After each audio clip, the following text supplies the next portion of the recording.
Waiting. Okay, I'm so sorry about that. What's going on, Joe? Live feeding ASMR. Nice. You bought 6 flower horns. Nice. Oh, Bob and Monsters. Okay. Greg. What's going on, Greg? What's going on, Kenneth? What's going on, Tom? You had me at Zebras. How you doing, Sandy? Thought you were getting much needed sleep. I can't sleep. We're working. We're in the fish room. I have my business partner is here. He's actually doing work. You guys can probably see him. It's a reveal who he is. He's actually working, so yeah, he's putting in some work. What's going on, Kenneth? Michael, you want to say hello? Are we live? We are live. We're live? We are. Well, welcome to Fish Easy. There you go. Thank you all for joining us on the live stream. Today we're putting stands together and we're doing work. doing actual work. Yeah. As you can see, there's a lot involved in leveling, Floors. measuring, doing all that's necessary. You can see the tanks are all lined up, ready to go. So there's always something to do. So we got a lot of things to show. Of course, maybe not today. Rome wasn't built in a day, so. Yeah. We're not trying to build Rome in a day. No. No. So, okay. Nice to meet everybody. And I hope that some people know at least that I do live streams also on Saturdays at 4:11. Yeah. 4:11 Eastern Standard Time, pretty much typically. So those that know me can keep coming, and those who don't, well, you know, You can come move try it over. out. You know, Yeah. see what they like to see about breeding and about fish room stuff, fish room information. That's why we call it F411, fish room information. Sounds great. Do you want to say hi to some people? Oh yeah, well, hi Sandy, hi several of the people. There's quite a few that are here. I think Sandy's visited my stream a number of times. There we go. Yep, there we go. You can see everything. Yeah. Let me get the. There we go. Are you good See down there? everybody. Yeah, I mean, look at this. Hello, we got Joe and Kenneth. Wow, we got a lot of people. Yeah. How come there's so many people that follow you? I don't know. They should be starting to follow you also because. Non-Stop Aquatics. Now there's somebody I know. Hey, Jonathan. How you doing, buddy? That's wonderful.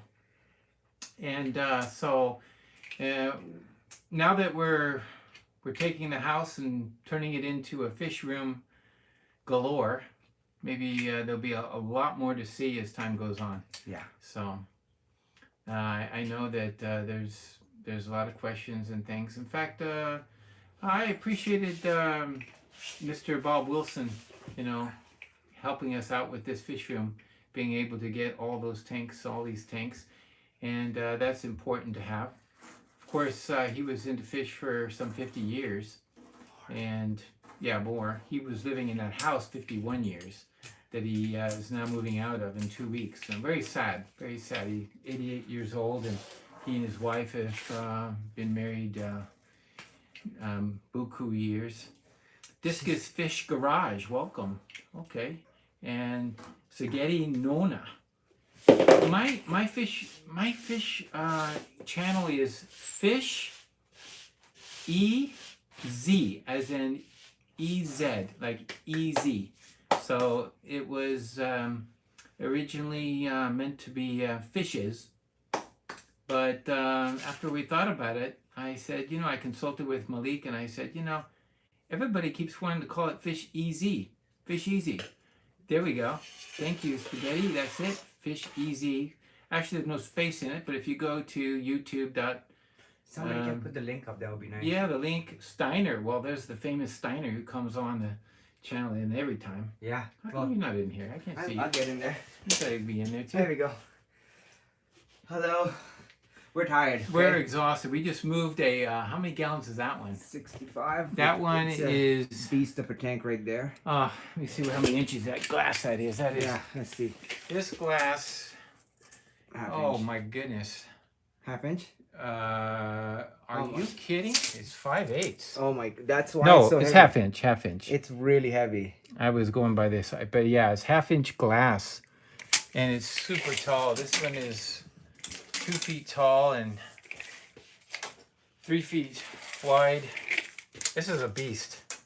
Yeah. Lifting 18 inches. Well, it's more than 18 inches far. it was You not can't lift this. fun to lift that one. No, that one takes a linebacker in order to do it. Yeah, we have a couple Yeah. coming to help. So we put some, we covered the window before we put the tanks in. We got this piece in here to just insulate, and we don't really need natural light coming in here because the purpose of this room is not to so much to breed as much as it is to just grow out and have larger tanks for the fry to grow up in. So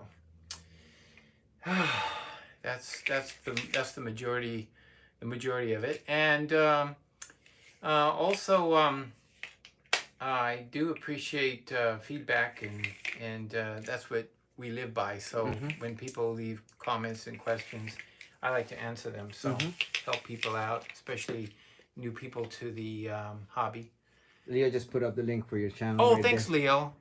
Oh yeah, that's much appreciated. So, okay. Yeah. So, do you want to take a break or want us to keep working? Well, it's up to you. I don't mind taking a break for a few minutes because my arms, after lifting that beast, is kind of need a little a moment to. We're taking a break. Yeah. Let's bring this up so What we we don't need have... is a better place to sit. There's We no can go chair. upstairs. There's chairs ready upstairs. Yeah. Let's take a break. We're gonna take a break and hang out with you guys for a minute. Okay. Okay, let's go. Yeah. Let's go sit on the chairs upstairs. Oh my God, I'm so tired. There's so many things. So There's just the tops to the tanks right there, and it's like. these are the tops right there. I mean, that's all the. All tops. the lids. And this is our Mascot. support team. He's obviously the one who is Supervising. he beats his tail. Say, what do you call that? A cheerleader? Yeah. Cheerleading. He's the cheerleading. Beer break. Oh yeah. Here we go. Okay. All right. Princess is super excited. There she is. All right, we're going upstairs. Leo's been a member for 12 months. Leo, And Steiner just super chatted masters in work. Thank you so much, Steiner. pull that around. Yeah. There we go. There you go. Okay. Whew. You want your beer or are you good? Oh, I'm fine. Okay. Oh, Wow. I am tired. Yeah, I can't move. Can't move. Well, I worked 2 nights and... So now, Okay, move. I have a question for you, Malik. Yeah, Who is Johnny Bench? I have no idea. Who is Johnny Bench? I asked that because when I heard you the other day talk about Johnny Bench, I realized you have no clue. Mm-hmm. So, anybody out there know who Johnny Bench is? Now, that's kind of revealing your age, but you know. What's if you going on, don't- Ray? Ray Aquatics, yes, he's a regular on my channel too. Yeah. Johnny Bench. Catcher, there we go. Joe was the first one. Oh, He got it. I know what you're talking about. The yeah. famous Baseball. Johnny Bench. He was the catcher for Cincinnati Reds, and he was the most awesome catcher that ever existed and has ever been. And in fact, when he would come out Okay. to play, Okay. the other team just said, "Well, we lost this one." He's Johnny that good. Bench was that good, and what happened was, Mr. Wilson, Okay. who is also known not just for discus raising, but he was a collector and he had coins. He had a tremendous coin collection, Mm-hmm. and in fact, it was the saddest thing watching him go through all these coins to move them because he was moving to an apartment, of course, and it was kind of sad. But you know, Johnny Bench was a little figurine that he had, and it was worth a lot of money. It was Okay. even signed and had a number on the bottom. And he had that situated inside that tank that you saw on the outside about the famous Johnny Bench going out to catch. So he had this little saying on the outside of the tank. But when he gave me the tank, he says, "I want my Johnny Bench." I said, "No problem." I remember him saying Do you that. the remember time that? before. You were there. Yeah. And he says, "I want the Johnny Bench," you know. He's like, "That's Johnny Bench." Bench. So it was a little red and white figurine. Yeah. Signed, and it was it's probably a collector's item. So he was going, and hey, Zebra Pleco fans, welcome. Yes, this is Fish Easy with Aqua Malik. and you are now getting a double hitter. Yeah, today you live streamed it half an hour ago, an hour and a half ago. It's Well, because it was 4:11, and that's when I do it, so Yeah. I had to, you know, try to get that time. try to provide something, even though I was late because of the power outage. Yeah. Oh yeah, we had a storm. It was a squall. Yeah. Terrible, terrible storm just rolled through My the friend whole sent me- Ontario, southern Ontario area. There was two. Well, I don't know if they touched, but there was tornadoes. My friend sent me videos. Not a surprise. Yeah, I felt like it was gonna be, but yeah, I'll try to find the videos. Yeah, we were wondering if there was. So what he did was he took that Johnny Bench and he says, okay, I want that figurine. I don't know if I can see it, but yeah. Yeah, keep going. We'll listen to you. You might be able to Yeah. if you hold it up. Oh, this is the two. See if you can get it to the. Okay, I have You the gotta back. get close to the. Oh, I see. You gotta change it to the. There we go. There we go.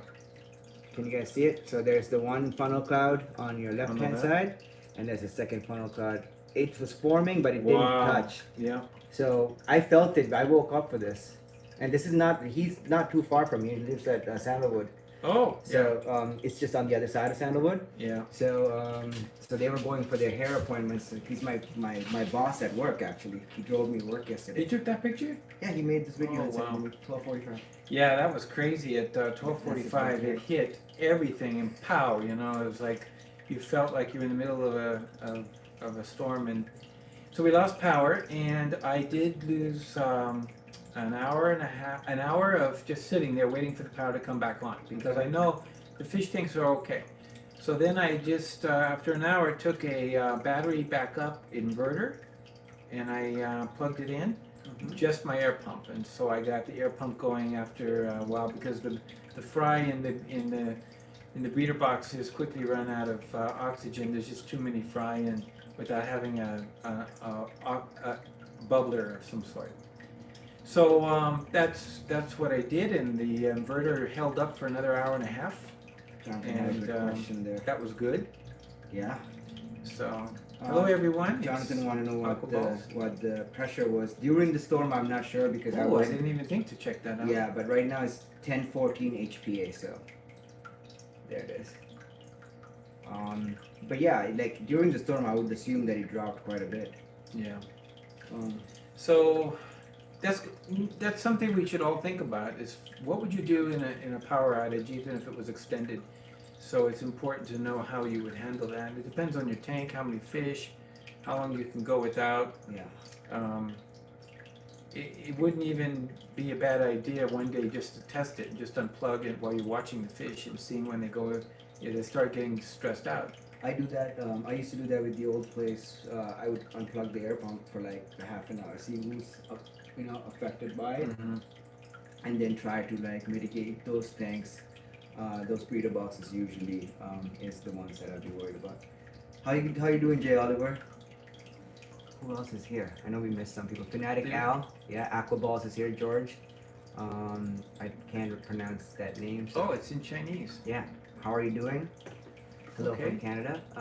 Storm is hitting Buffalo. I hear thunder. Oh yeah, it's coming. Bench was feared. Bench Okay. was feared. Yeah, Yes. yeah. Robert, how you doing? Steiner was super chatting. Thank you so much. Already? Yeah. He just doesn't. He doesn't stop. No, Super he's- chatting. He's definitely a huge supporter. Leo's been a member for 12 months, so thank you so much. Scary Nona, we said hi to. Greg Jones, hello. Thank you for subscribing to both channels. And yeah, if you haven't, please subscribe to Michael's and follow him along on Saturdays on the live stream. And then there's a lot of other content. Yeah, my streams are a little different than yours. Yeah. And Much more organized. it's not like the same thing, and Yeah. it definitely. Yeah. I cover breeding, and I cover a lot to do with rams. I have German blues, electric blues, blacks, and we Discus. cover the discus and a few odds and ends, some barbs, and so Lucipinus.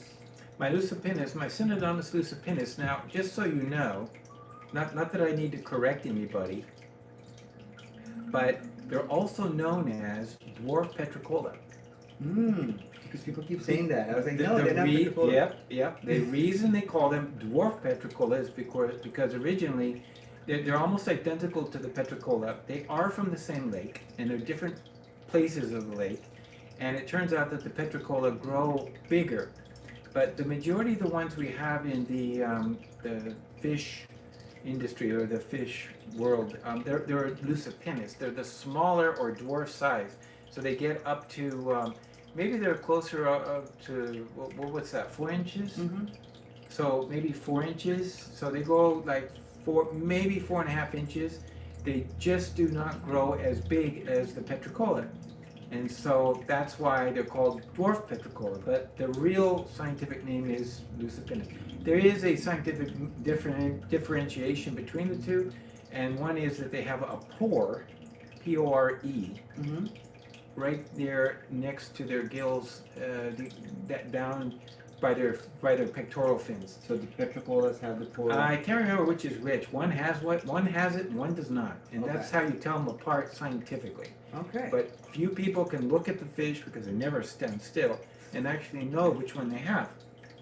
Fair So, enough. but you know it just from the standpoint of look, you know, you've got the Synodontis. It's either the Petrochola or the Dwarf Petrochola, you know. But I call them lucipennis because I think that's what they actually are. And I like Lucy for short. Yeah, I like that too. It's easy to pronounce. It is. You want to call the other one Petrus? Yeah. How you doing, Craig? Oh, nice. Congratulations, Tyler. Oh, no. He's my partner. Yeah. Or are you my partner? Oh, okay. Never mind. We have a business together now, so we're raising fish to sell. Yeah, you know, it's sort of I would say cooperative in that, you know, we're both utilizing. In other words, we're helping each other because to get a house like this, in order to have the space, I don't need all this kind of space, and he doesn't need that big of a house. Yeah. So when you kind of share, it's like, okay, you can take that section, I'll take this section, and split it up the expenses, and poof, you got something that works for both people. Yeah, and then also like the fact that yesterday, the last few days I was working night shifts, I barely had any time, and you were able to come and take care of it. Only because I swing by here right after work, and it's nice that I can just drop by, and I'm only 10 minutes away from my house. Yeah. So that's a huge plus for me, and that ensures that the baby fish, especially, that need to be fed. besides that, Princess loves me. There you go. That's actually true. She does. She follows him around the house. Well, only when you're here. Oh, really? When I'm not here, what she do? Ignores me. Oh, really?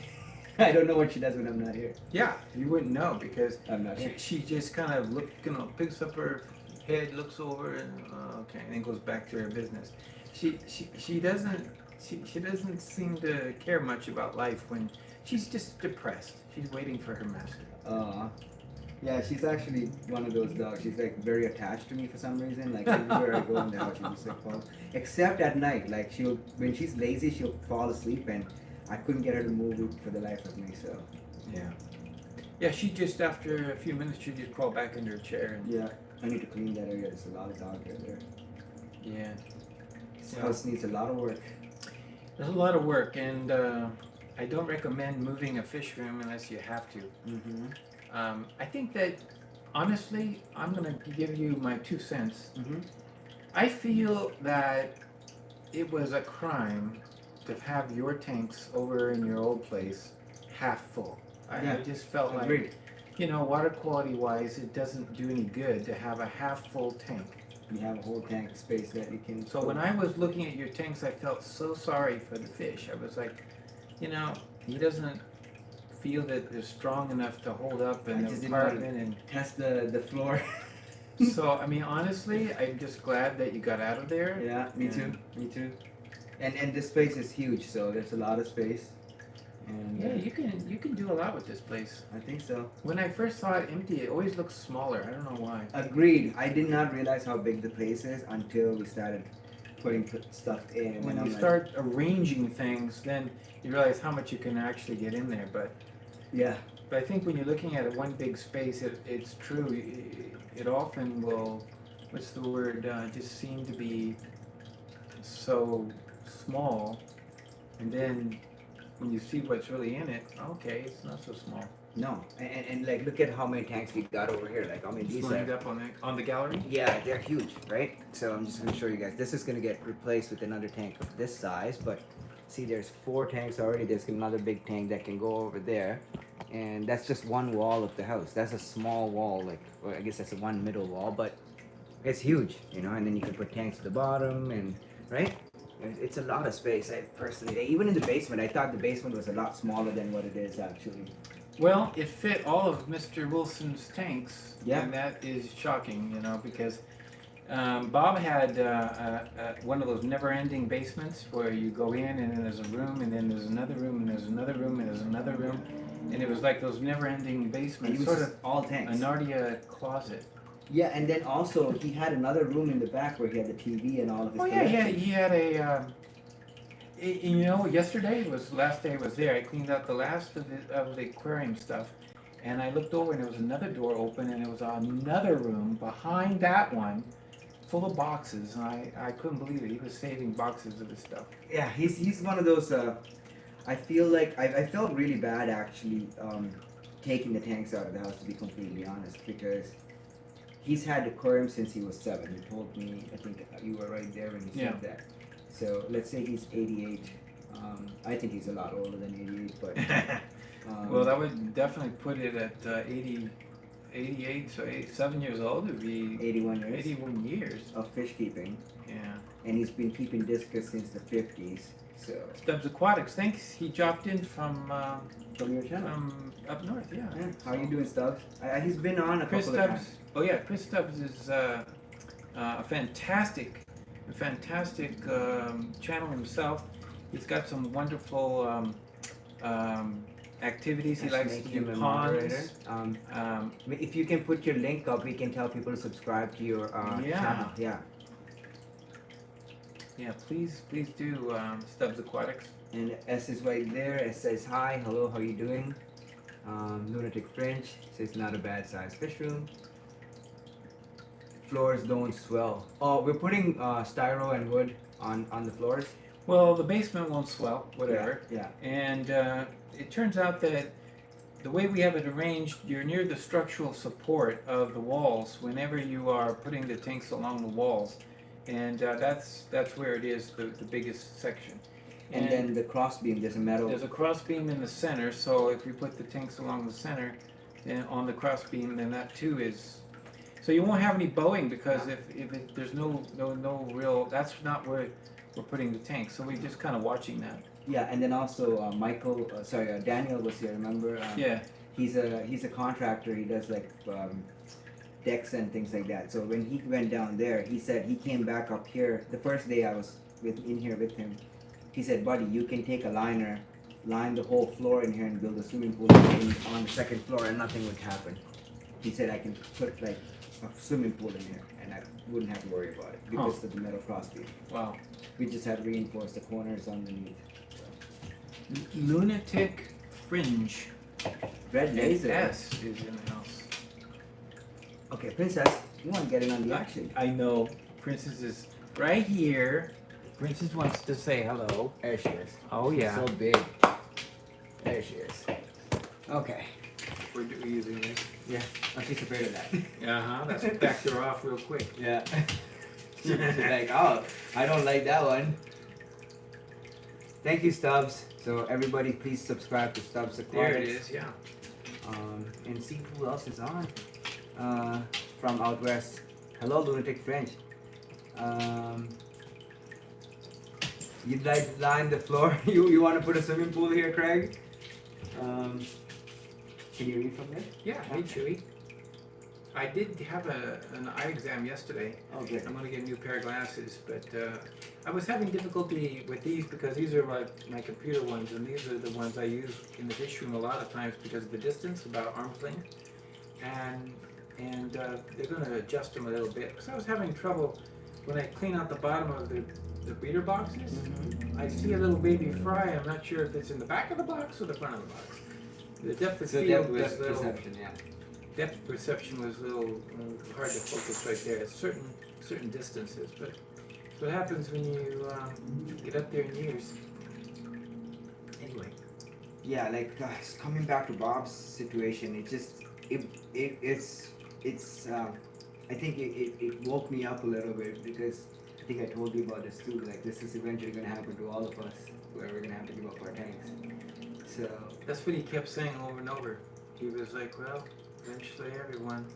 He was, I think, coming to realize that he wasn't the only one, and it's pretty much everyone that's going to yeah, have to deal with that situation when poor health manages or forces one to give up something they love. it creeps up on you. Yeah, It's a hard thing. and if it's something that he's been keeping fish for 81 years essentially. He started at 7 in Canada, and so 81 years. That's like something that's a part of you. I don't think it's easy to like it's like your arm or leg, you know. Yeah.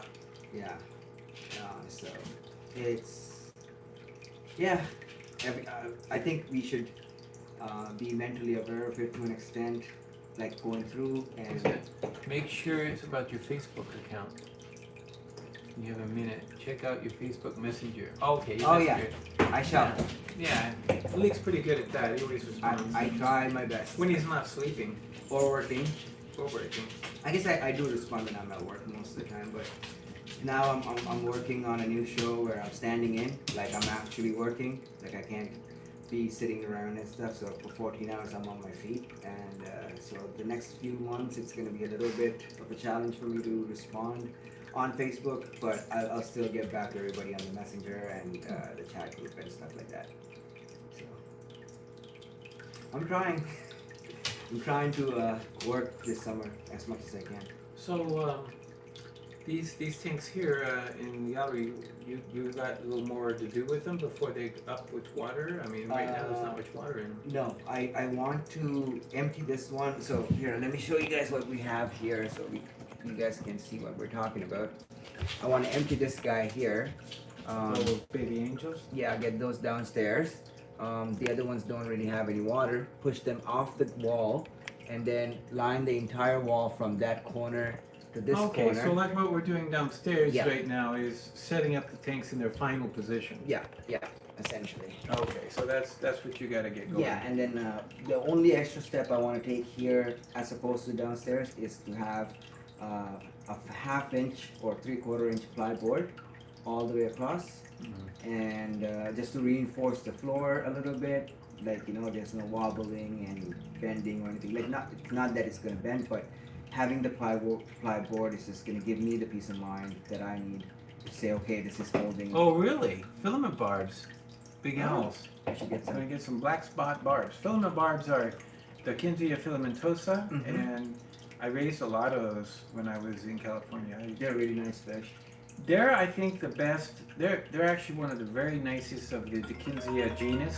Mm-hmm. They're really nice because when they have tremendous amounts of color, pink and green. If you go to my my YouTube channel, you'll find a lot of videos of those particular species sparring. The males sparring, and they're just showing off their colors and their long filaments on the dorsal fin. And the only problem is with those you need to have a larger tank. Yeah. So Which we I think at have the that time I had covered. them, but Yeah, I think we have that covered now. well, yeah, I mean, yeah, we could get some too, but yeah, filament barbs. So I've had those. I've had the Rohanis, and I'm on the lookout for mascara. Timber panties. I think that's what they're called. But there's a few. I really like the timber panties. They have the kind of the I never heard that term. yeah. They're from a specific river. Oh, okay. And they have a red stripe going along on top of the the lateral line on the Lateral fish. line, yeah. So they have a red stripe. It's not a solid stripe. It's like almost little dots, but it's bright red and it goes right along it, right above it, like it kind of lines the fish. Okay. It's a very But with the gold top, right? yeah. Because I thought that was the Kinsea, the one from the Sita River, Sita, Mm-hmm. and then that particular species was renamed recently because they were the same as the other one from the other river. So they took the Kinsea similis, Mm-hmm. which used to be the mascara barb for both, and they said no, we're gonna make two species. They are so different, And the one from that always had the name Asimilis is basically the old one. And then the one you're describing there is, I think, the Aspara. Oh, there you go. Aspara. That's Not what you were saying. No, I was saying Timber Canyon because that's the location. Ah, yeah, right. Yeah. So anyway, that's what my understanding is, but I've not been able to find them. There's two different people that have them. One person everybody knows, LRB. Mm-hmm. LRB has them. He shows them. He took them with him. He loves those fish so much. They're gorgeous fish. He's got a colony of them. You know, you get 10 or 12 of those, and they're just tremendous. And he's got them. The other person that I know is on Facebook. His name is Albie Howgate, and he's on the Barbs discussion groups. And if you've ever seen Albie's, he's got a water thumb. You know, this is, I don't know what you call a green thumb in the water world, but this guy breeds tetras, barbs, everything, and he just does it for fun. And he has tanks stocked full of these fish that he grows. He just says for his fun. Oh, I would love to go to Wales. Well, I think would have a better chance getting it from LRB. I think so too. But gosh, by. if I ever had a chance to go to Wales, that's where I'm going to end up. I would be. He's got a little spot in his house, the garden, garden room off to the side, off the back porch, and he's got it full of tanks. He breeds everything in these 1 foot cubed tanks. Oh wow! 1 foot cubed, and he's got the bottom. He breeds tetras. He's got diamond tetras. He's got cardinals. He just breeds everything, and rams too. Everything he touches, he breeds. I mean, in the thousands. I don't understand how he does it, but he just Albie Howgate, amazing fella. I gotta check him out. You will. Yeah. We're in Toronto. The Toronto Shrimp Club was Stubbs Aquatics. Oh. And former FGA judge who is one of my mentors. Okay, nice. They're having their own conversation. I see that. I didn't see anything pop up. No. Oh, wait a minute. You got a 100-gallon tank? Almost ready. Yes, a 100-gallon tank. So yeah, I had mine in a 90, and I started with what I thought were mascara barbs. They were sold to me as mascara barbs. I was excited. Yeah. I got them home, found out they were. I took another look at them after I got them home, and I realized they were Rohani barbs. And I should have known right off the bat by looking at them. The difference, you can always tell a Rohani because it doesn't have the black and red spot on the tail lobes. On the caudal fin, they go up like this into like a fork, right? Mm-hmm. Each at the end, there's a black and red spot. And the filament barbs have it, the mascara barbs have it, several of the genus have it. But the Rohanis is just a red smear, so they have much redder tails, but they don't have that dot. The two, it's like a black and red dot together, and a black and red dot together. It's really distinctly attractive. I really love that look. But anyway, they're like one of my favorite fish. Like that entire clade of fish, the Dawkinsia, because there's so many different ones that are found in the rivers, and there's also intermediate species. So like in certain rivers where you have the two separate species, one would be downriver, one would be upriver, you can find in the middle areas where both species can live, there's intermediates, like where, because they can interbreed with each other. They're all very similarly related, right? Yeah. So it's a lot of research that's been done on them. That's another thing. The same thing happens in the Amazon too, I guess. Like with a lot of the tetra species, you have intermediate. Pecos most likely have the same thing. You just haven't described them yet. I believe that. Yeah. Well, I don't think everybody's given a thumbs up. No. We need to see those thumbs up. I mean, yeah, this needs to get. Maybe we're not talking enough good content. No, maybe we're not interesting enough. I don't know. We'll see. Yeah. And Anthony Fish's friend here today for barbecue. Oh, nice, George. That's George. He's in California. You're from California. I am. Yeah. I'm originally from California. I'm from Los Angeles area. I grew up in a suburb called Downey, and from there I lived there for the first 29 years. I then moved to Brooklyn, New York. I was there for 24 years, Mm-hmm. and since then I moved back to California for a little while, then just preparing myself to move here in Canada. So I'm actually here in Canada, but I'm not a native, and it's because my wife is Canadian, and that's Bellflower. Aqua Balls, you're in Bellflower? That's George. Now, you would know that Downey has an E in it, right? Maybe you're just pulling my leg there. No, Bellflower. You know, I lived at Foster Road and Bellflower Boulevard, so that was the corner where I lived. I grew up. I went to that school right there on the corner. And you could throw a stone into Bellflower. I was that close. I was near the border in Southern Downey. Yeah, Bellflower. Wow, yes, unbelievable. So that's good to know. I didn't know we had other Californians like that. Southern Californians right here. And you're becoming a Canadian citizen, I'm assuming, soon? I'm trying. Well, you know, it's nice to have citizenship so they don't kick you out.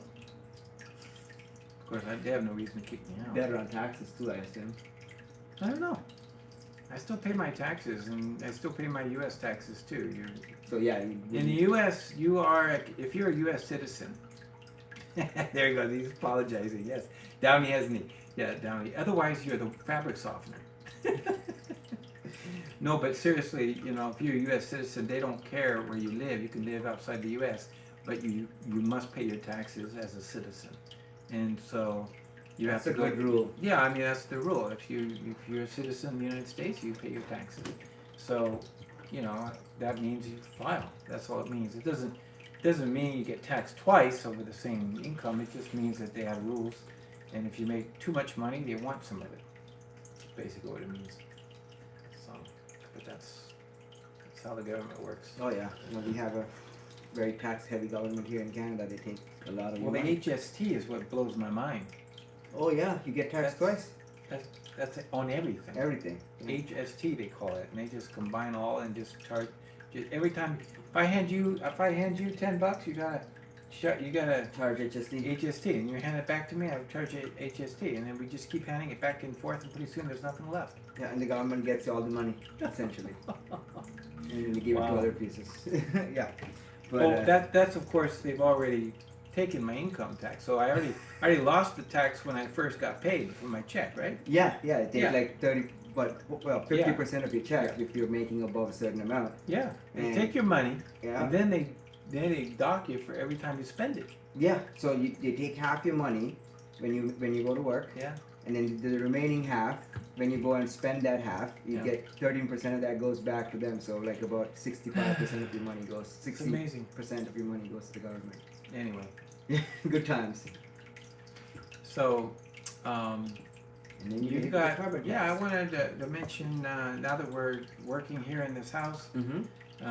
I wanted to mention that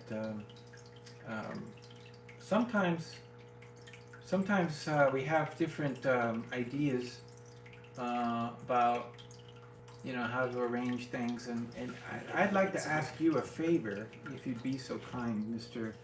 Malik. Mm-hmm. If you would please clean Mm-hmm. the front glass of your aquarium. I know. I knew you were talking about me. I felt that when you're You saying knew it, that. huh? Yeah. I will Yes, do that. if you would please clean them so I I will can get there. see what you're talking about. Yeah, I will So do when that. you show us, I mean, I don't care about the other. No, I get it. I get Yeah, it. you need to make sure that it's clean. I mean, Yeah. I know we moved and everything's a mess, but just take something and clean it, because you have some beautiful fish and beautiful setups, and but I think we need to see it. Yeah, agreed. Well, I'll clean the glasses. And as soon as I start getting water changes done, I think that would be, Yeah, how are you doing in your water changes since you moved in? I haven't. I've only done a few, and so far I'm still doing the buckets. But I want to give a shout out here to Hager. Okay. For sending us the water right. change system. So Lauren from Hager messaged me a few months ago now, probably beginning of this year, I'm assuming, and sent us the water change system, which I didn't start using at the old house because I didn't see it being functional with that setup where it was, and I knew we were gonna move anyway, so I just had it like sitting properly. And as soon as we set up here, that's what I've been using, and it's a 50-foot hose, not a paid advertisement or anything. I love that thing. One of the biggest problems I personally have with the pythons, the hose attachments, is that they leak a lot of water. So Hager had thought about this and sent several attachments, like various different nuts that fit into your faucet. And then the python attachment attaches onto that, screws onto it with a nice threaded lock. And once you tighten that, there's not a drop of water coming off of that thing. So that was a big thing. I personally don't like wasting water, so for me, it was like godsend. I'm very happy with it. I just want to, I don't know what else to say about it. It's a very good system for me. And then from the upstairs, the third floor, which is where all the fish are right now, so far, except for this tank here, to get the water down, it's just gravity. So I just start the siphon using the tap. Once the gravity starts pulling the water, I come here, turn off the tap, so no water is being wasted, and the pressure is really good, and it's easy to take the water out of the tanks. Now, coming back to what S is saying here, no more buckets. No, I really still want to use buckets for storing water. I might not use the 5-gallon buckets once we have the 50-gallon barrels, but water storage wise, I find it quite easy for me personally to have the buckets, especially upstairs, and maybe even on the main floor we'd have the 50-gallon drums, because having the buckets for me to fill up the tanks, what it does is it reduces the accidents. It eliminates accidents actually, because I have the bucket, it's in my hands, I'm pouring the water physically into the tank. So I'm never going to overflow a tank that way. Okay. Do you know But what I'm saying? yeah, I understand what you're saying. In Yeah. fact, what you're comparing it to is a automatic water change system. Essentially. So it might be better to do it in buckets so you're in a controlled environment, right? Yeah.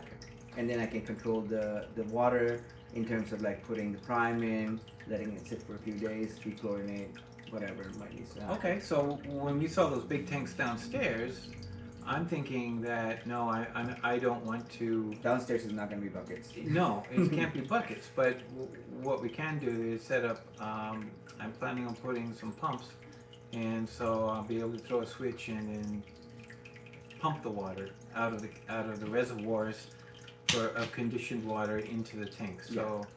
So you'll have to stand there, be able to turn it on and off. So it's kind of a manual system, but it's not fully manual. It's kind of semi-automatic. Yeah. So You know, it's like it's not fully automatic. You know, you got to stand there, you got to turn it on, you got to watch it.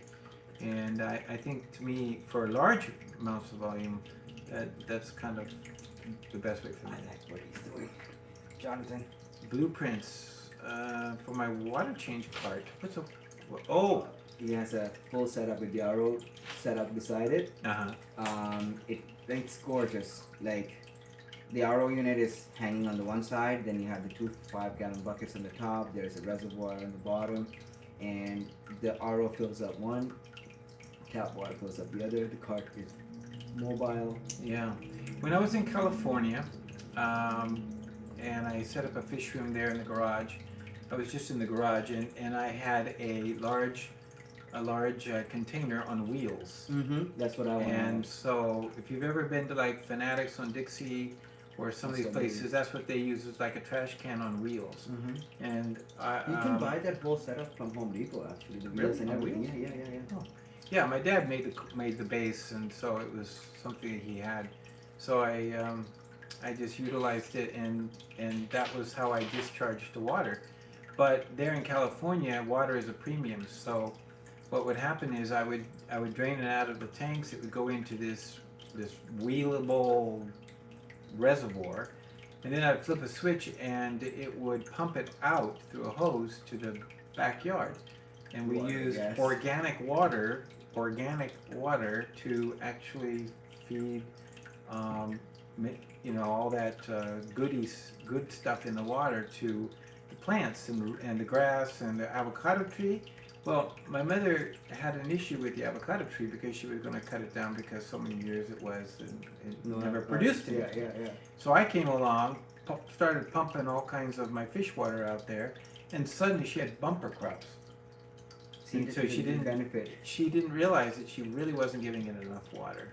Yeah. So, but that kind of water is really great.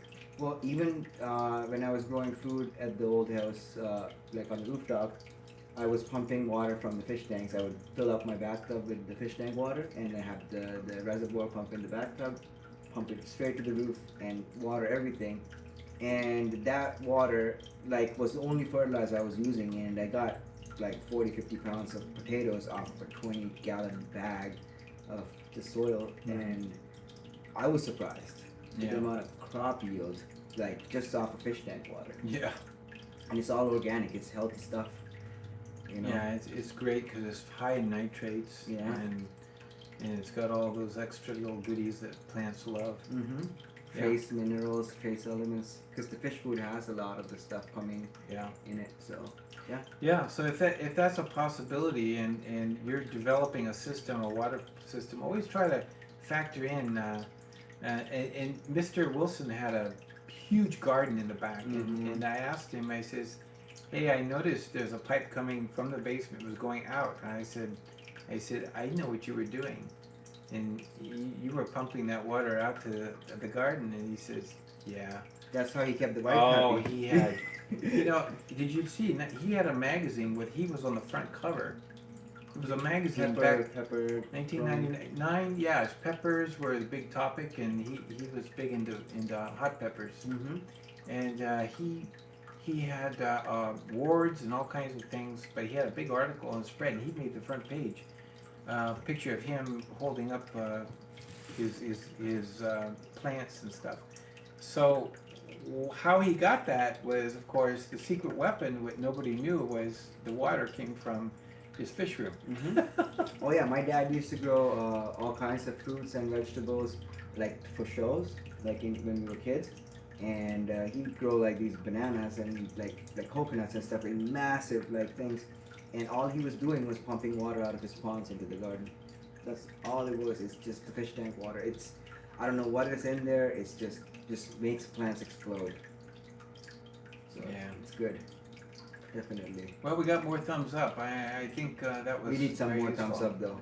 We got a few more, Yeah, but but there could be more. there needs to be more. So if you guys are watching, thumbs up. Okay, thumbs up. There we go. There's somebody thumbs up. Thumbs up. Yeah. If let's try to see if there's anything we can catch up on. Tomato paper and zucchini from pond water. Yeah. Yeah, we'll see. Chris does that, and his channel kind of features a lot of that. One of his videos was about his, if you recall,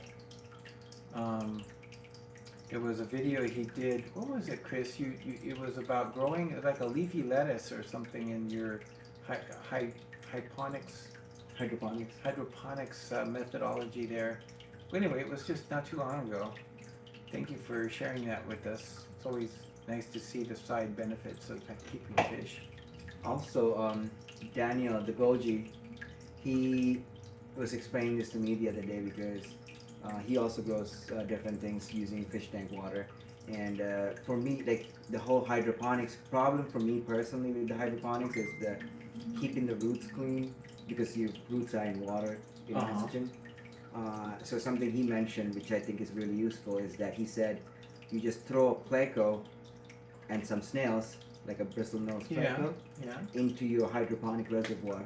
So they clean up all the roots, keep them nice and clean. Doesn't Really? Yeah.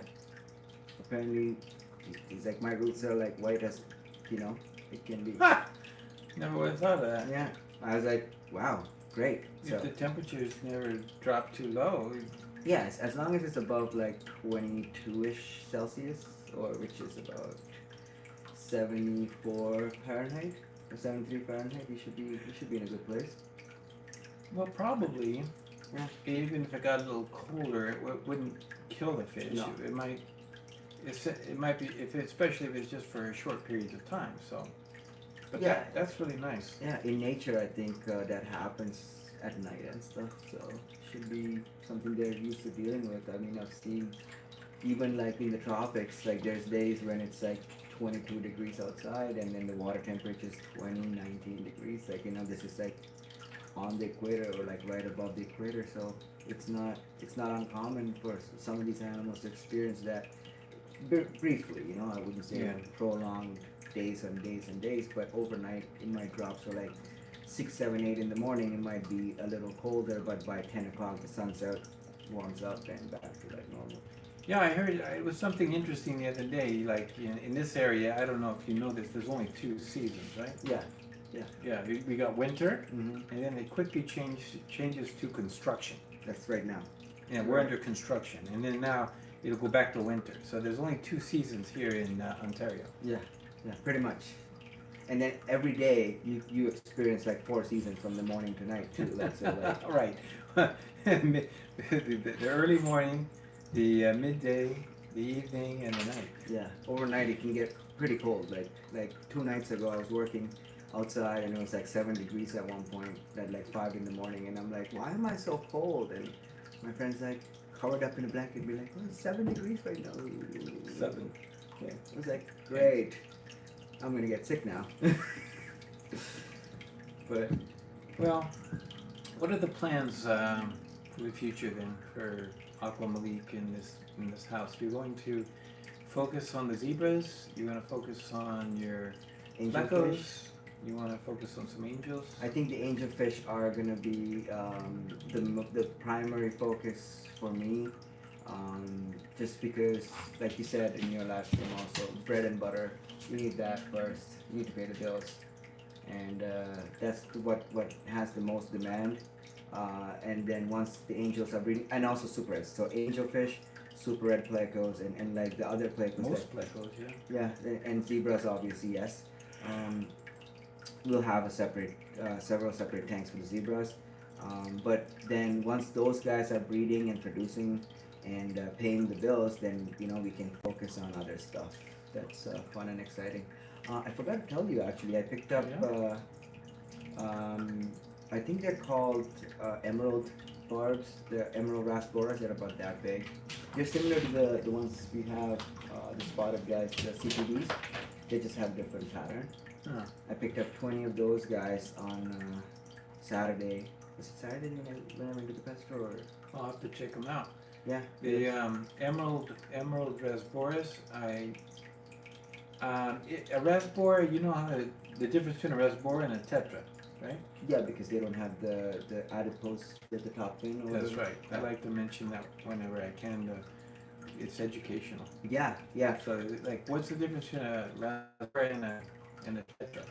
All barbs essentially are similar. They're one group of fish. The barbs, They have barbels. Apparently, there's some sort of barbel involved. So. that like koi you'd see Yeah. it more often with the kois.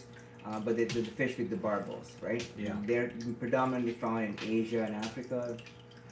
Tetras are from South America and also Africa, but not a lot outside of that.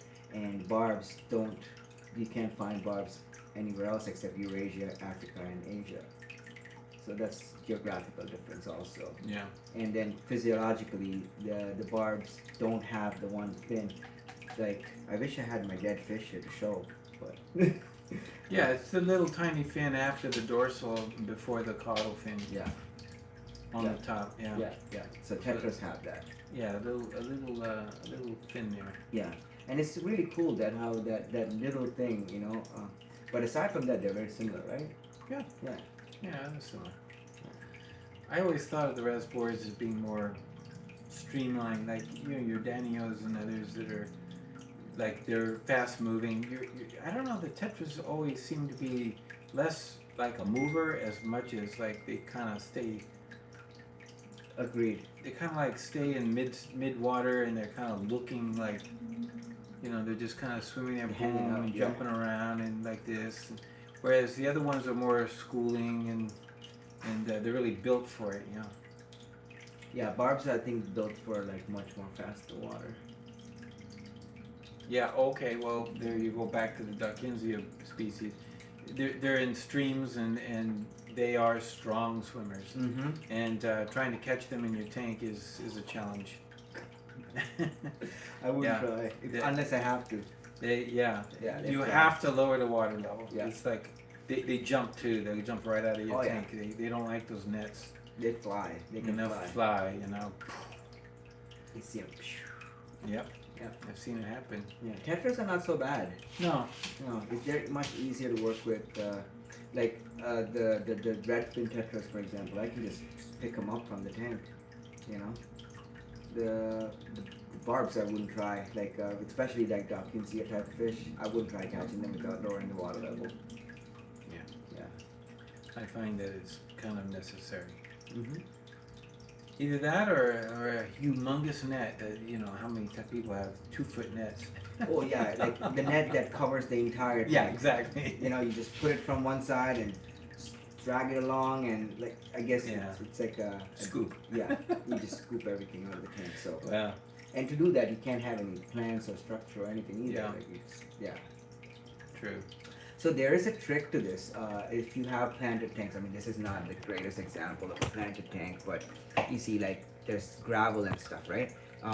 What is recommended by aquascapers is to have the front, you know, less gravel and stuff. There's areas like almost like a hill, and it comes down to a valley. Yeah. And then when you lower the water level, all the fish are forced to be in the valley. I've seen that. Yeah, and then you can just scoop them up Okay. without destroying the tank. Also, in that case, I was just recently trying to get the tin winnies out of the planet. Oh yeah. And you know what seems to help a lot is having 2 nets. So you position one so that you have it angled against the you're in the tank and it's at an angle. It kind of creates this little triangle, and then it was against the glass. You have glass, then you have your net, and then as you can see, they're going to be wedged in. They're going to start going into the wedge and realize that there's corral. Yeah. So you can corral them. So you take one net, just kind of keep spooking them over and they go around and right into the other net, and then you can even bring the 2 nets together, and because then they realize no matter which direction they go, they're caught. You know. Yeah, yeah. But that seems to be a way of doing it without totally tearing up the net or the tank with plants. Yeah, so these are little tricks, I think. Comes with experience and watching other people. I mean, like watching YouTube videos. And it depends on the fish. You know, rams, like for example, if you're very slow, the rams almost go into the net. Yeah, they're not spooked that easy. They're not spooked that easy. Don't spook them, and you can just about pick them off. in a slow. If you're real slow, you just kind of like scoop them up. Yeah. You can pick out the one you want. Angels are similar in that context. If you don't scare them, they sit there, wait to see what's going on. They just maneuver the net around them and just scoop. Yeah, as opposed to the other fish where you put the net in and Everybody they runs. go crazy. Plecos are quite easy to catch also. You can catch plecos by hand. You just have to not spook them and press your index finger onto the head really slowly, preferably on the side glass, and then you slide your thumb underneath and pick them up that way. I can make a video about that, I guess, at some point. They're not hard to catch that way, but again, to do this you'd have to lower the water level to some extent so that they're not running around and trying to jump out, because plecos can jump, especially the ones with the longer lyre tails, like the 333s that we have here, with the really nice long fork tails. Those guys can jump about 3 feet out of the water, which I was surprised to see. 3 feet. Yeah, like the guy went out of one of these tanks. I was trying to catch him, I was just poking him around, and he just came around like this, and there was a piece of slate. He went right up the slate and up there.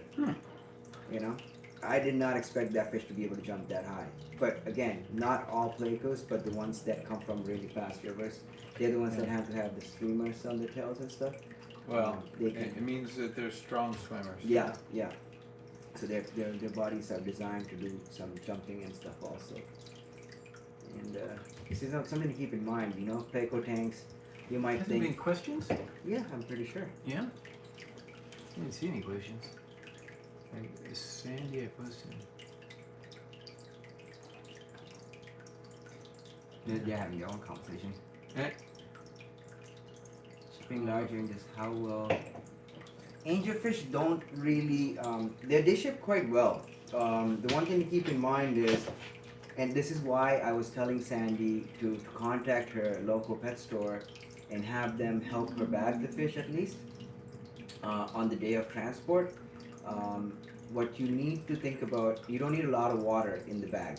You should put one angelfish per bag, put about 1.5 inches of water in the bag so the fish is kind of sitting on the side, not really, having too much ability to move and exert a lot of energy. Because the more they do stuff, the more of the air and stuff in the bag that they consume and pollute the water.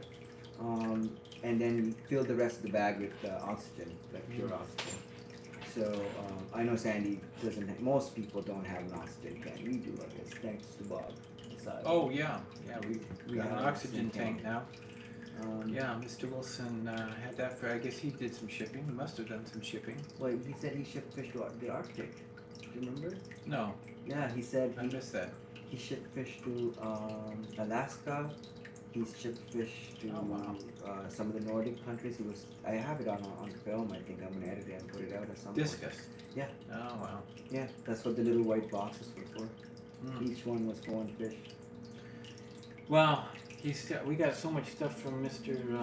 Wilson. That's one of his tanks right Yeah, there. little 18-inch cube. Right there. This one right here, 18-inch cube. He had these tops. You can see they're made out of. He just had things, and he had them even numbered. Look at this. This material is like, he got this plastic material, and he would cut it 18-inch and have a place for the, I don't know, either the Airline. maybe. airline and all that. Water tube. Yeah, all this here, and he could easily cut. So he would find things, but he would, That was not designed for a tank. no, this was somehow used this and for one of his 18 cubes, and I wonder how you where you found those because we can use that. yeah, we got tops galore. In fact, I think it's important that you get your tanks in tops and Yeah. all completed. Any tank with water in it should have a lid, and it reduces the humidity tremendously. So Sandy, I'm gonna just respond to her real quickly. Yeah, not completely on their side, but about 1.5 inches of water, so they're kind of on their side. They seem to calm down quite a bit when they're on their side, when the fish is like kind of like this instead of like this. So you don't want to have full water and less space for air. Once the fish is on its side, the rest of it could be filled with air. I wouldn't expect your local fish store to ship them out for you, but if they can pack them for you for shipping, like by adding the oxygen, that might be a additional help. Now, having said that, your fish are going to come in 24 hours to Ontario. So if you have a 16 or 18-inch bag, which is about that big, and you have 2 inches of water at the bottom with the fish, you have 14 inches of space to put air. Like even regular, just by clamping the top, you can actually make sure there's a lot of air in the bag. That seems to be sufficient for a fish for 24 hours. It's not gonna die, but if something were to go wrong and the shipment got delayed and if it got held, at the shipping depot or something like that overnight and didn't get shipped out on the time that it was supposed to, they missed the box or whatever, then there could be an issue. So what I recommend to avoid that, obviously adding the oxygen is beneficial, and if you can't, fill the bag with as much regular air, regular air as possible, and like to the top basically, and ship it on a Monday or Tuesday. Ship it out on a Monday or Tuesday so that if something was to go wrong, we don't have to wait over the weekend to go collect it at the shipping depot or call and figure out where it is and let them know that it's live animals, and then putting the labels on the box saying live animals, please handle with care, priority and all that stuff makes a difference. Because then they know not to leave it behind. Like they're trying to pack the boxes into the truck, and there's 5 boxes there, and there's only space for 2.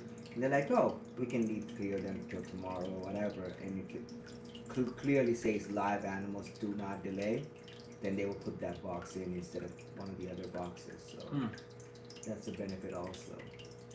Oh, yeah. Yeah. And all these stickers can be purchased through Reptile Express.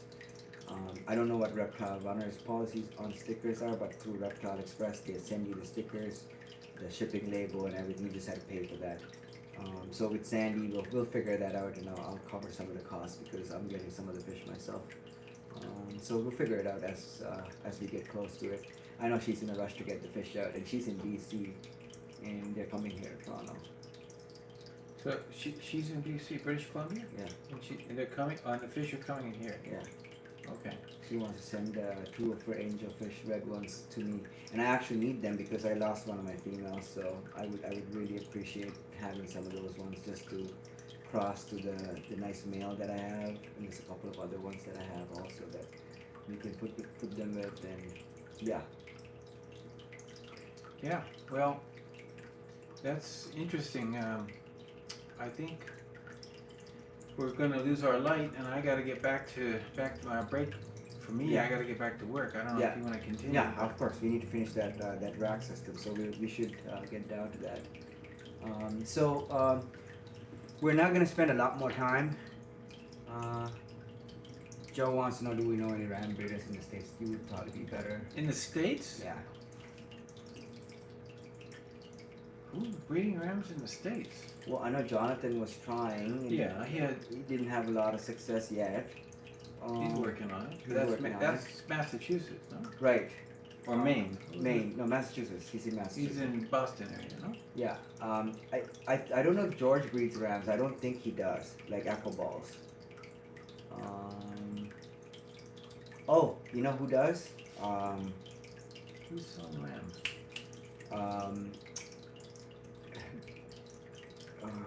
The guys from Aquarium Co-op, but their breeder, their master breeder, I forgot. Oh, Dean. Dean, yeah, Dean. Well, yeah, that's true, but Dean's like close to us than anybody in the US. That's in Seattle, no? Yeah, he's in Seattle. He's close to the Canadian border. Yeah, Dean does, but he won't ship, and he doesn't sell. I don't think he even sells to private locations. It's difficult to sell to private people because it takes up a lot of your time, and you have to deal with so much people, and oh yeah, you know, especially if you have a job full time, you come home, 5 days a week, you're coming home dead tired. Yeah, you have 500 fish, and they want to come by for 2 fish. That's not gonna happen. It's like anybody calling for anything less than like 50 or so, I just like next week. Yeah. And then next week I'm like next week. Yeah, I mean, what I've told people, now this is the truth, because there's some people that will call and ask for fish, and they'll say, "Can we pick it out?" No. And you know what I tell them? Yes, you can pick it out. You At go the pet down store. to the local store, and that's why you pay the local store prices, because it gives you the privilege of being able to pick the one you want. Yeah. Isn't that the idea? You know, you go in there, you can pick out the one you want, and you're happy with it, and Yeah. That's yeah, it. exactly. And if you buy like I mean, mind you, we will sell some fish locally, like individually too, like just like the blue rams and the electric blues pairs and stuff. There's people that are willing to buy 2 or 3 pairs. Well, that's something we can arrange, and come pick them up. But I mean, I'm not gonna let anybody go through the tank and pick 2 fish. I'm gonna pick 2 nice fish and bring it to you outside. yeah. Well, You know what see, I mean? I have the stand, or at least the position that I want to give them the nicest fish Yeah. I have, because I want them to be happy, and I want them to really, Same here. talk up and say, it's bad on your reputation to give them 2 deformed fish or 2 lousy fish. Deformed fish get. I'm not going to do that. No. I'm not going to do that. But if they just insist, no, I won't have anything without seeing it first, Go to the pet store. I'm like, yeah, okay, have a good day. No, you know what? That's why we deal with so many pet stores, and it's not like you're not telling them what No, pet they're, stores. they're getting the same fish. I Yeah. mean, you know. You can go to Fanatics and pick up the fish, or if you're downtown, you can go to Menagerie and you can pick up the fish. If you're in Markham or East. Yeah, well, you know, Fanatics got an order in from I think Malaysia, Mm-hmm. and they ordered some rams. I saw them. They were not good looking. They were not as good as mine. No, they looked really subpar. Yeah, so you go down there, if you see some rams that don't look so great, you know, don't think they're mine. No, ask where you got the fish from. Be like, Yeah. are these from Yeah, Michael? they usually say local breeder on the tank. They will write that, you know, If it says local breeder, it's his fish. probably Yeah. 90% chance of that being the case. But technically, you know, if it says local breeder, you're going to get better fish anyway because they didn't go through the stress of all that shipping across the continent. Well, also the fact that they're born and raised in our water. Localized water. Yeah. So these animals are well designed to be. It's almost like going to the river and catching a fish and saying, okay, this is a fish that lives in the same water, and it's the same thing. Like except these animals live in our Well, tanks. Nonstop has a good question about dark rams. You okay with someone asking for you, let's say the darkest rams? You have any Zebs with different line patterns? No problem. Yeah. You know, that's okay. You ask me a question. In fact, I'll take a picture. Nowadays with digital cameras, I'll take a picture of the fish. Yeah. And this is the one I have. This is what you want. Yeah. But if you're asking for, oh, I only want the blackest ones, don't tell me to sell you the same darkest rams at the cheapest price. I mean, in other words, you want the best ones For the least amount of money. for the No, cheaper ones. that's not how it works. Well, if you're looking for the best quality, pay for the best quality. Yeah. And that's what I've done. Yeah. I will never barter or argue about paying extra money, more money, for some super top quality genes. The fish I want, that's the fish I want. That's what I'm paying for. That's what I'm paying for. And I expect to pay more money. I would never say, oh, can you give me at the discount price the ones you're saying you're selling for the lower price? Mm-hmm. It doesn't make sense to do that because it's like, wait a minute, do you want the fish or do you just want the low price? Are you looking for low prices or are you looking for fish? Right, like you want the best fish or you want the cheap price, right? And like coming back to the same point, like I'll give you guys a good example of like zebra plecos because it was brought up. Belens in Malaysia is the top farm that breeds the thin line zebra plecos. Everybody knows about their fish. They're like very famous for them. They ask $800 per zebra pleco, 2.5 centimeters of the thin line gene, and you had to buy 10. Oh, okay, $8,000. $8,000. That's not including shipping. That's just $8,000 plus the paperwork, which is going to cost you another $800, possibly to $1,000 because of whatever, and $1,000 in shipping. So you're looking at $10,000 US. So in Canada, that's about $14,000 to get 10 fish, right? So when somebody says to you, "Okay, I want a thin line fish, and I'm only going to pay you $150 or $180," not going to happen. Like you're gonna get a regular zebra pleco for maybe $180 in Canada. That's the going rate for them when they're an inch now, or a little bit larger. And so you're gonna get, if there's 10 fish in the box, you'll get one of those 10 fish. Usually I like to sell in a group of 10, so you'll get all 10. But if it's a special marking fish, that's not gonna be the same price, you know. So that's something to keep in mind also. So anything special, like the black rams, for example, even the electric blue ones. Yeah. I mean, not to say that the German blue rams are ugly or anything, they're gorgeous fish, but I was sitting in front of the electric blue rams tank the other day, watching them, at night, and these things are stunning fish. Like, oh yeah. Their colors are like, oh yeah. You can't, like, I want to pick a couple of pairs and put it into some of the planted tanks just to see how they look, just to get pictures. Yeah. They're gorgeous. And just so you know, the ones I brought over here, Mm-hmm. they aren't the nicest ones I have. Oh, I know. You kept the nicest ones. Well, only because they're not for sale. Yeah. I have, I promised them to the people who gave me the discus. There you go. So I have to pay the piper. So I got the nicest electric blues going to the people who gave me the nicest discus. So, and that's something to keep in mind also. Like, just because we look at, like, so if you have, like, this is a really good example. There's so many fish in here, so I'll just show the tank. There's several hundred fish in here, probably more. And out of this, I'm gonna pick out about 20 to 25 fish for myself. So those fish are gonna be, like, for whatever reason, I'm gonna feel that they're the best of the best. Right, and you would keep them for a while, not necessarily keep all 25 or 24, whatever. You're going to say, okay, I'm going to work it down to maybe the best 6 pair. Yeah. And maybe once you have the best 6 pair, you might even, as the time goes on, realize that, man, this pair, that pair, but you're still going to end up with a good number of excellent pairs for yourself. Yeah.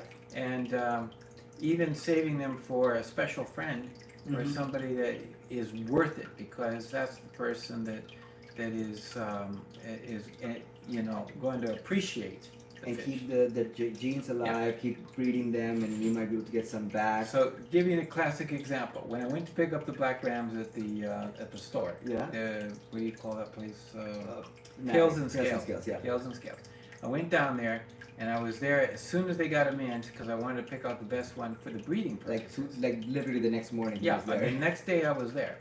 But even before me, some guy was in there, and he was picking out, and he picks out the nicest fish, and he says, I'll take one. Well, obviously he's not breeding them. He wants one fish, I want a male, I want that one right there. And he takes this one, and he takes it home, puts it in his tank, and he looks at it.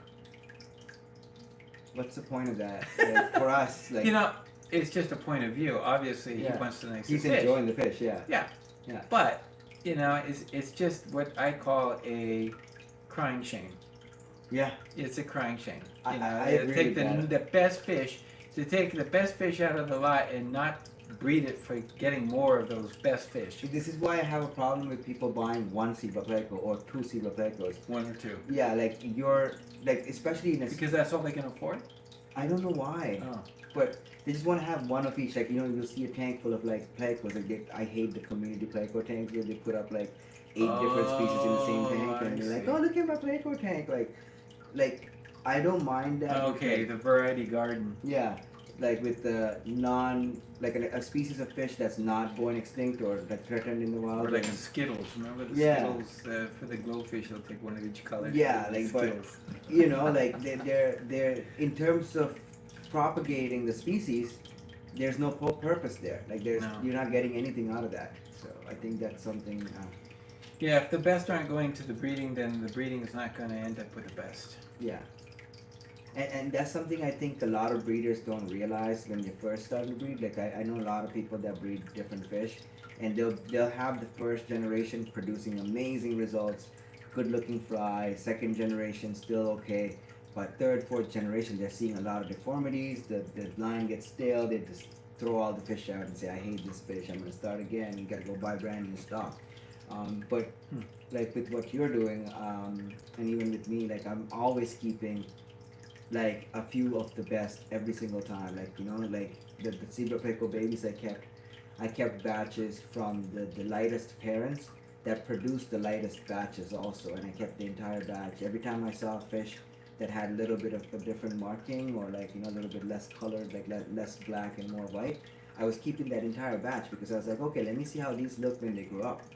You know what I mean? Like 6 months, a year from now, I might not keep all those baby fish, but I still want to see what's going to come out so I can pick the nicest out of those for the next generation, you know, in terms of body conformation as well as color. So, and that's something to keep in mind too, because a lot of people, when they're first breeding, and this is something I think a lot of people will, like breeders, learn as they go, is you have to firstly look at the body conformation of a fish before you even look at the color. You know, like, does it look like what that fish is supposed to look like? Does it have like a weird shaped mouth? And this is why I think that the rams that come from the US sometimes, like, you know, the ones that have the weird snouty looking faces, and the eyes are a little off, the position of the eyes, and the Talking about the black rams. yeah, the ones that we got like a few times in the past. And I was just like, yeah, you can't breed these. I got them the first time, and I got them, I looked at them and I said, okay, I'm not breeding them, I just want to throw it out. But Somebody bought them from me. Well, I'm anxious to see. You know, I've got hundreds of black rams coming up. There we go. Hundreds. And out of those hundreds, I'm only expecting to see a good dozen, maybe a dozen fish. Out of hundreds. That you want to keep. That would be worth keeping. Yeah. Yeah. Same. I agree with that. Like, I mean, even the red angels. Not that the rest are no good. The rest are great. Yeah, they're great. Good-looking I mean, fish. you know, they're fine. But to pick out the ones that are worth continuing to strain or producing nicer looking fish that will produce and hopefully reproduce themselves. That's the part that's tough. Joe has a really good point there. Stronger breeding, bad genes. Can't make, what do you say? The line's strong. Can't make the line stronger breeding, bad genes. Yeah. You can't make it stronger, yeah, with bad genes.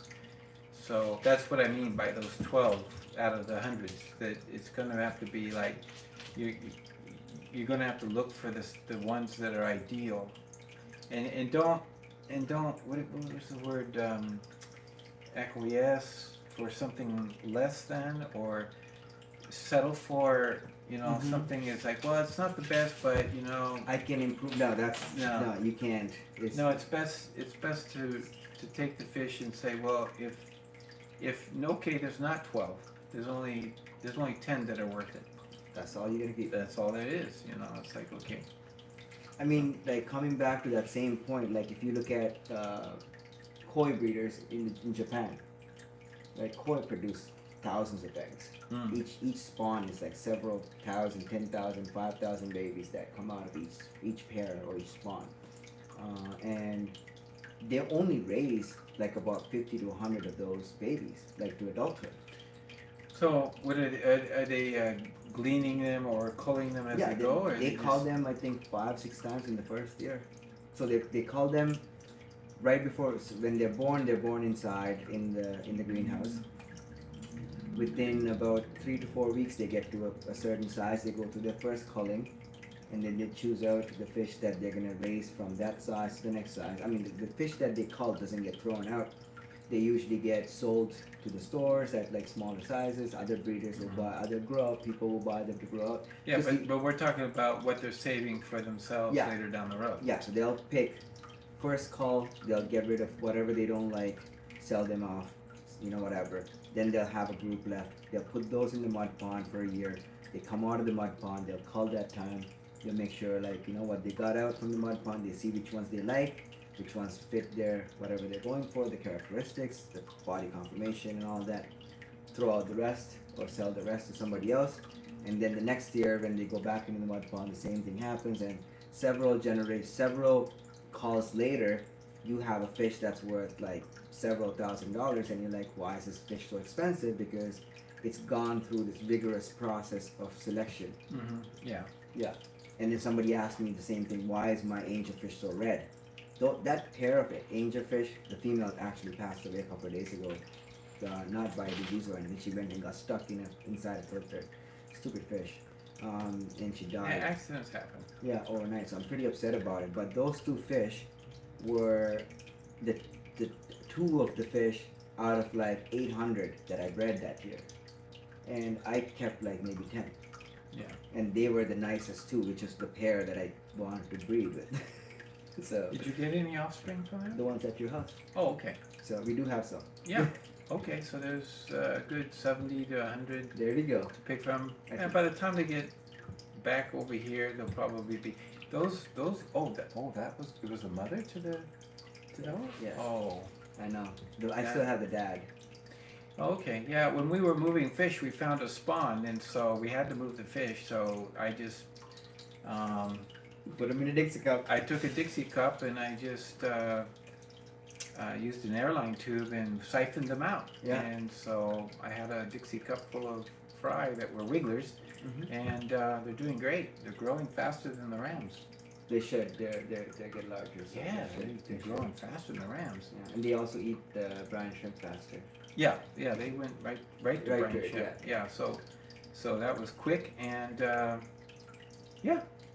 Sandy's like, oh, sweetheart, you don't have to worry about it, but we do have backups. I have 2 or 3 other pairs that I have backups of. Same exact fish. It's just not as bright red as the one pair.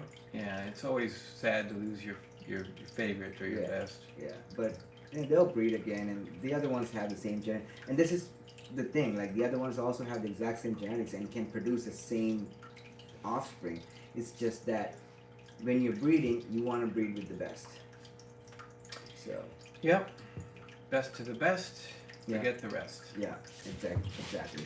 So we've been live streaming for a while now. Yeah, we got to get back to work. There's Yes. so much work to do if we want to get some fish Something into done. Yeah.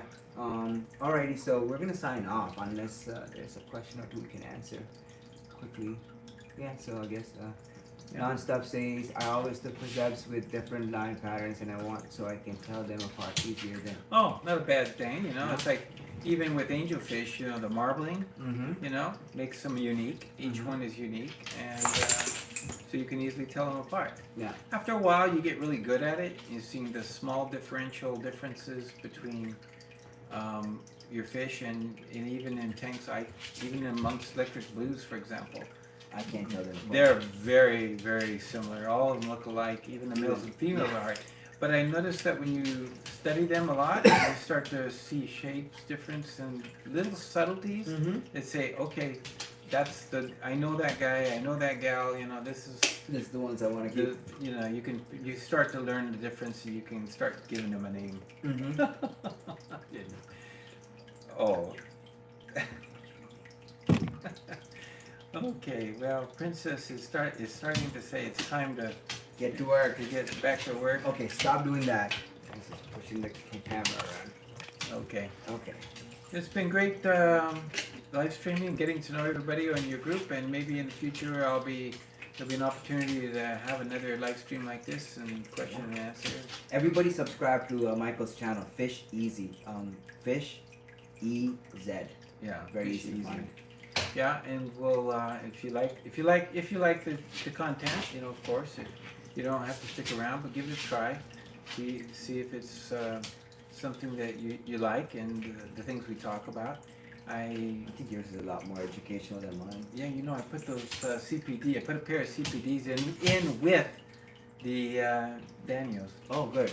in that little contraption we made, and so I saw a lot of activity. So I'm excited. I think they're kind of like all kind of in a frenzy breeding in that thing. So I'm anxious to see if we can capture any fry out. I'm just gonna leave them in there and see. That's the idea. Is Yeah. leave them in there. Let them. Ooh. Was that Time to go to work? Oh, Supervisor's like, yeah, get to work. somebody? She's hearing something. Mm-hmm. Well, I think she's telling us it's time. Yeah. Okay. She wants us to get to work because we have a lot of work left. All right. So we're gonna sign off. Thank you so much for joining us and coming along to this for this journey that we're embarking on. I'm guessing. I feel like it's the end of a journey, but it's the only beginning. Yeah, the journey just started, but it does feel like we just the move has been. It's been 2 fish rooms.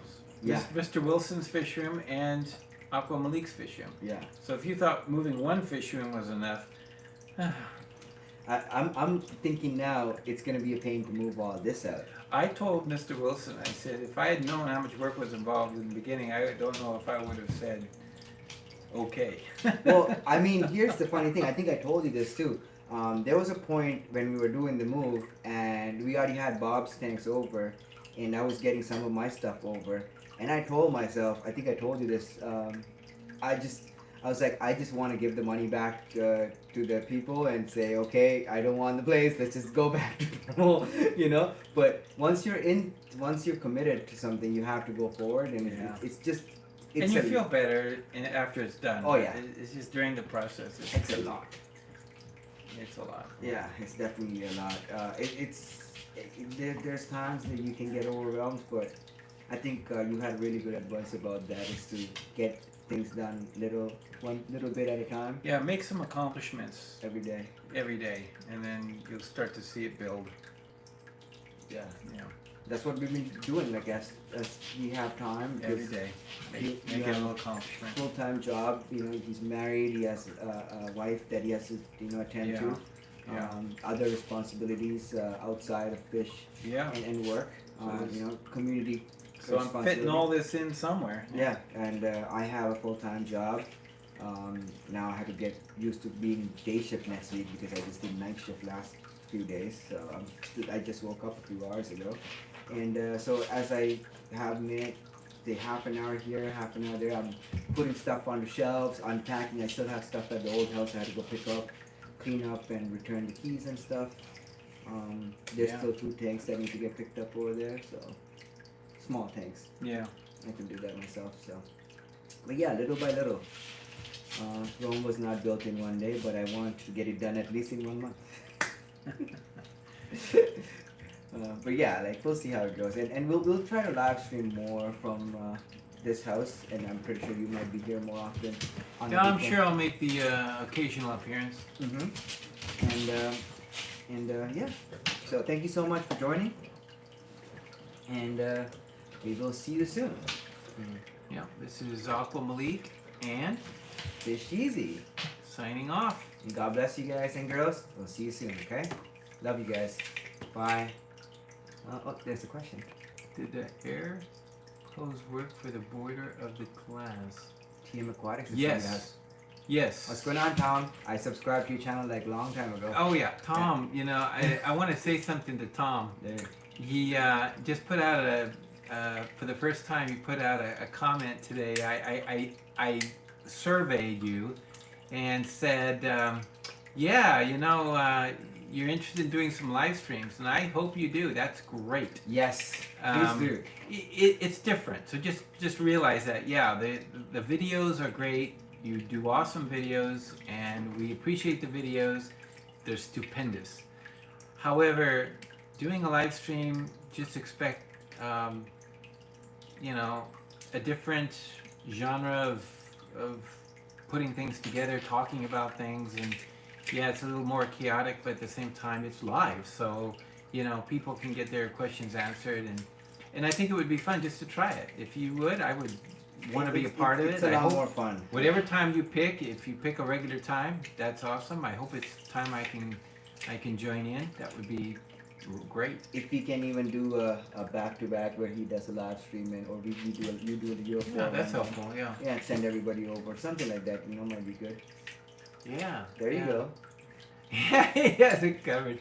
So he's already thinking, but just let us know when it is. Yeah, that's awesome. Yeah. So I the other day when you were commenting about your brother's place, I thought, oh wow, would love to see your brother's Yes. fish room, but it's off limits. He's not a he's a Okay. private person.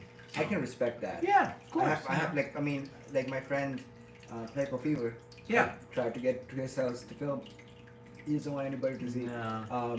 You know, like same with Thomas. Thomas doesn't want anybody to see his tanks. Yeah, well, it is. It doesn't have to be made public on the internet. So, but again, you just today we've been talking here in front of a doorway. I think it is, and a couple light switches. Yeah. You know, not made a big deal about it, but we've been talking about different things about fish, and it's kind of good stuff. But Once the gallery is put together behind us. oh yeah, we'll have a nice background. And we'll have a very nice background to sit, like, you know, have the camera set up. We'll get better cameras, I think, at that point too, or some kind of better streaming setup. But things would be nice, I think. Yeah. Much more Oh interesting. yeah, I'm looking forward to it. Thank you, Tom. And I wanted to mention it in my live stream today about the video that you had just put out last week, and I got plumb forgot, and because I'm here and I was just showing some of the tanks that are for grow out, and so I gotta get those. We gotta get those in place. We gotta get We them need done. water in them We because need there's water. fish that need to go in there. We need fish to fill the tanks. Yes. I think we have the fish. We just need the tanks running. Well, what I meant to say is we need to have the fish in the tanks. Yes, agreed. Agreed with that. 100,000%. Yeah. So, thanks everybody for joining. And we're gonna sign out. Thank you so much, and see you guys soon. Okay? God bless you. Bye. And, there was something said, but I like light switches. That, of course, that you do. All right. me out. All right. Ciao, everyone. Ciao.